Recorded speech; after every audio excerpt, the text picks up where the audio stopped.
Into the low res. A sudden, thunderous bang on the door shattered the stillness. So sharp and jarring, it sent a tremor through the old cabin's frame and made the CRT screen flicker with static. Outside, silence returned too quickly, as if the forest itself had held its breath. Another bang followed, louder, more desperate, and this time it wasn't swallowed by the mist. A voice cut through the air, hoarse and commanding. "Open the door. We know you have it." You felt a drop of sweat slide slowly down your back, cold against your skin, though the room was anything but. Your eyes stayed fixed on the CRT, where the green glow of the wannabe admin prompt still blinked, patient and uncaring, as if unaware of the growing tension outside. "We will force the door open if we have to. Open up. We don't have the whole day." The voice now barked with urgency, laced with something darker, something unhinged. The words rattled the thin glass panes, and in their wake, the silence inside felt even heavier. Still, the cursor blinked on, waiting, inviting. You quickly typed "shutdown," fingers trembling as they struck the yellowed keys, in hope that you might be able to hide the box before they breached the door. The screen hesitated for a moment, the kind of delay that in the past meant nothing, but now, with bootsteps crunching outside and fists pounding wood, it meant everything. The cursor blinked, once, twice, but each flash felt like an eternity. Time stretched, warped, as if the air itself thickened around you. Your breath caught in your throat. The silence between blinks became unbearable. Your back, soaked moments ago, now felt frozen, your sweat turning to ice as dread climbed your spine like cold fingers tracing every vertebra. Another bang shook the cabin, this one splintering the wood around the hinges. "We are coming in," the voice roared, no longer bothering with restraint. The echo of it bounced off the walls, off the screen, off the insides of your chest. The CRT let out a faint whine, the cursor still blinking, but now something else was loading. Suddenly, with a soft mechanical whir and a final blink, the screen changed. "Traveler ready. Press any key to continue."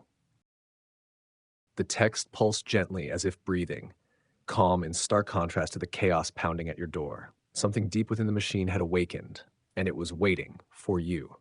A final, deafening pound shattered the door into pieces, splinters of wood flying inward as cold air and shouting voices flooded the room. With a surge of desperation, or maybe instinct, you slammed your finger on the enter key. The screen flashed white, and then everything went dark. No screen, no cabin, no voices, just darkness. Silent, infinite, as if the world had been erased in a blink, leaving only your breath and the lingering echo of a key pressed in fear. The darkness lingered, for what felt like an hour, maybe more. Time had become irrelevant, slipping away into the void that had swallowed you whole. But eventually, the oppressive blackness began to fade, the silence no longer deafening but distant, as though it were being replaced by something else. Slowly, faint shapes began to form in the emptiness, like shadows rising from a fog. But there was something wrong about them. They were crude, jagged, as though they were struggling to exist in the space around you. Your eyes strained, attempting to make sense of it all, but everything was in black and white, as if the color had been drained from the world entirely. The shapes flickered and shifted, rendered in such low resolution that they seemed almost pixelated. Not like the sharp, clean graphics of a modern screen, but more akin to the early days of computers, where everything looked blocky and crude, each edge blurred and raw.